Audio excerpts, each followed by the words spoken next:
I'll be up here talking about math and be talking about tier 1. However, sometimes I always want to stop and kind of bring us back together to talk about topics that are not just going to help you in this class, but I want to talk about topics that are going to help you in future math classes, because the majority of you in here are going to leave this class and go on to take some math class that you need for your program. We talked about note-taking last week, and so I wanted to touch base on a topic that's kind of near and dear to my heart, which is math anxiety. And I think we've all probably experienced it at some point. A lot of people think because you teach math that you've never experienced it before. But hopefully you guys know what I'm talking about. I know when I was in college and the professor would be like, okay, everybody take out your pencil, put away your notes, we're going to have a quiz. Oh dear, right there.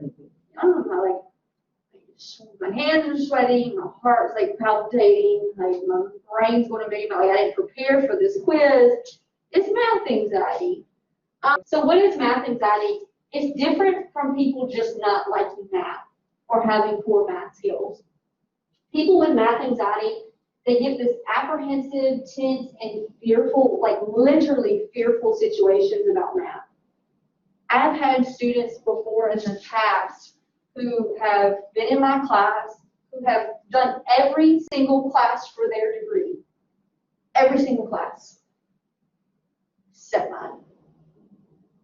They're like already like about to graduate. We could hand them a piece of paper with a diploma right now, but they haven't because they haven't done math. And it's literally a fear. They don't even want to walk through the door. I get emails before the start of the semester.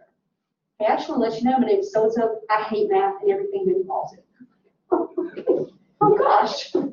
Welcome to the class. I kid you not. I get these all the time. So, it's a global phenomenon. It's highly prevalent, especially even in young children. And it increases with age, particularly math test anxiety. So basically, the older we get, the more this like perpetuates this math anxiety, the worse it's going to get the older that you get. Implications of having math anxiety. I love this little picture over here because this is so true. I think we can all relate. You have some negative experience with math.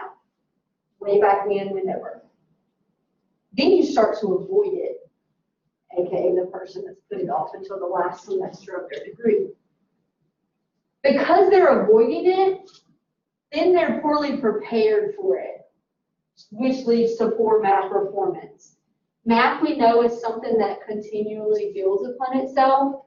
So probably if you had some negative experience way back when in elementary school, and then you started to avoid math altogether and kind of ignore it as a subject in school, then it's just kind of snowballed. Because again, math is something that builds upon itself. Math anxiety will literally hurt your performance in math because it robs your brain of the cognitive capacity that's needed to solve the problem. So it's almost like you're so anxious about it. When you see the problem, your brain literally can't do it because your anxiety is robbing your brain of the ability to do it. So you're like, well, I'm stuck. That's done. So it may sound depressing right now because you're like, well, what are we going to do about it? I promise we'll get to solutions in a minute. Why do students have math anxiety?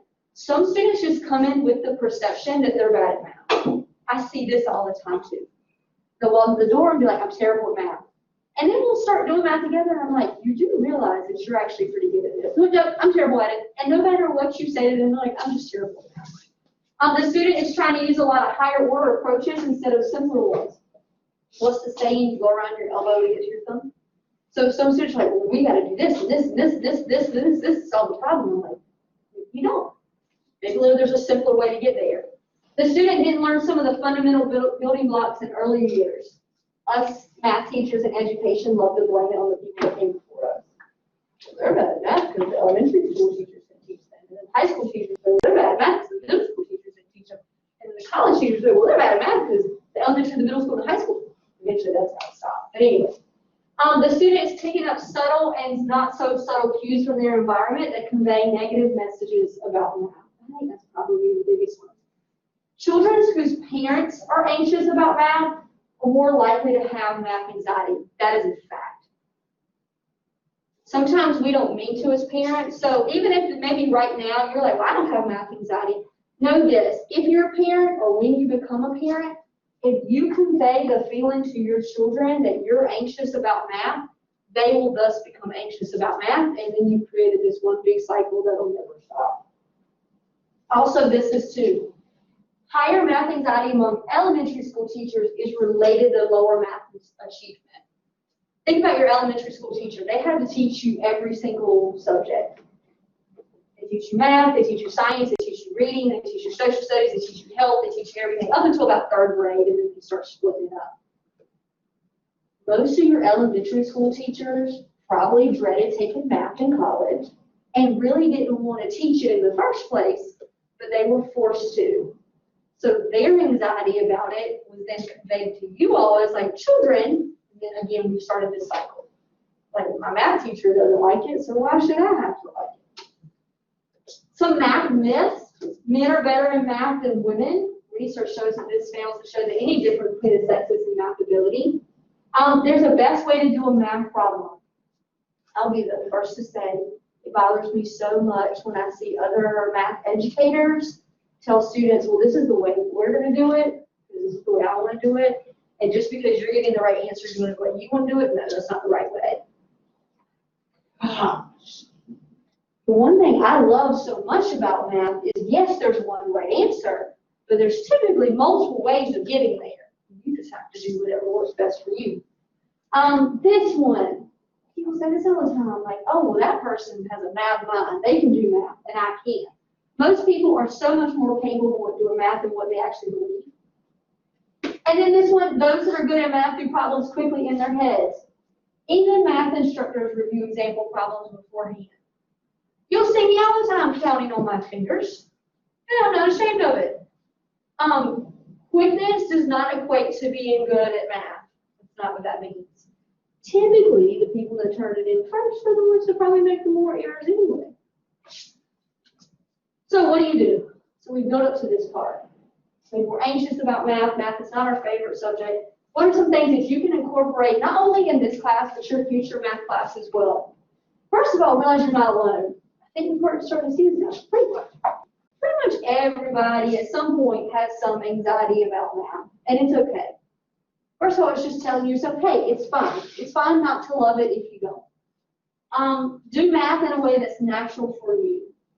Again, in this class, and hopefully every future class you take, I don't think your instructors are going to sit here and say, oh, you got that answer that way, and I got that answer this way. I'm sorry, you're wrong because you got it the wrong way. It's not the case. Learn stress management and relaxation techniques, deep breathing, fighting negative thinking, maybe adopting a mantra before you go into the test. If you go into a math test and tell yourself, I'm probably going to fail this test. If you're telling yourself that, you probably are. But fighting that negative thinking is the biggest thing you can do. Here's one as well. Noticing your handwriting when you do math. If you start to get that angry handwriting, you don't know what I'm talking about. Because I see it on students' papers all the time. It's like it starts out real pretty in the problem, and then it just gets ugly real quick because you're just angry and bitter about this particular problem. If you notice your work's starting to get sloppy or you start to get angry with it, now it's time to walk away from it. I've had students take tests multiple times in this class, and in between, because I can see it on their paper, I'm like, you need to just take a walk down the hall and come back to it. Because if you're starting to get angry with it, it's not going to help. Other things you can do is know the basics. This is why in this class, it's so important that you're not just doing this just to pass. That's not the purpose of this class. The purpose of this class is to fill in the gaps and fill in the holes so that when you do take your math, your next math class, you're so much more comfortable with it than you would if you had just walked into it directly. Starting small, so if you feel anxious about a large assignment, just maybe start with 1 or 2 problems. 1 or 2 problems that you go and you're comfortable with.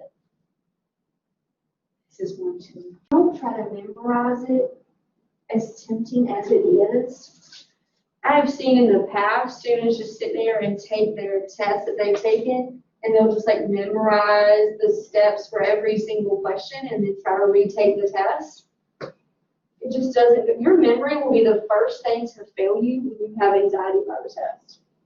If you understand the reason why you're doing it, then you're much more apt to do better on that test. And then never try to cram math. You have a test coming up in your math class, you do not start studying the day before. At least 5 days before is what is recommended to start studying, especially for a math test. Trying to cram it, your brain just can't do that. Getting stuck and then unstuck. I wanted to show you guys this video. First of all, I love it. You've probably seen it. Teachers like to show it all the time. But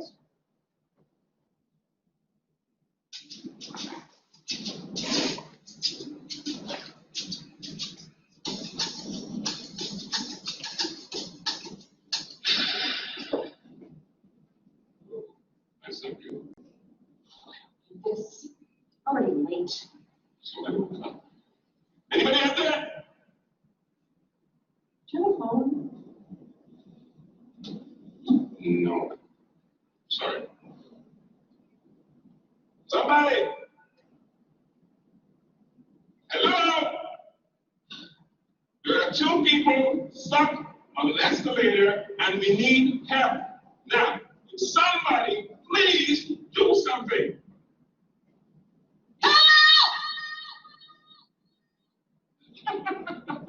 I don't believe this.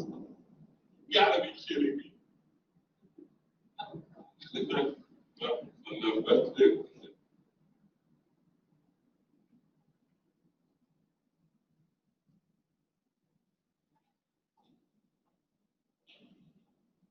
Hello? Hey, don't worry about it. I'll fix it in a second. All right. All right. That's more like it. Says he can fix it.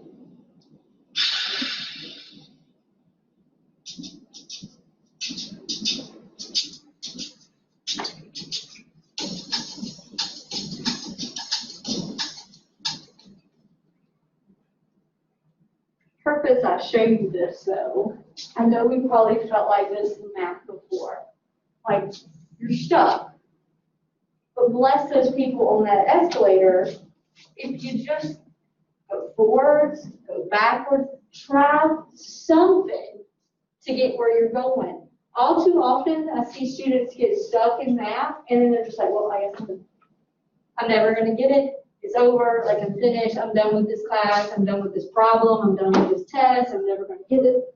Well, if you just take maybe one baby step in front of you, I promise, like, it doesn't have to be like, oh my gosh, I got the answer. Just taking one step in front of you, or just even asking for help. So this is my final point. As I mentioned a while ago, the purpose of this class is to help you fill any gaps so that when you go into your next class, you don't have that math anxiety and you're not uncomfortable with the class and you feel confident about it. Even though those of you that are going into health sciences and you don't necessarily have a next math class, I know many of you in here are interested in radiography. The math in radiography is intense.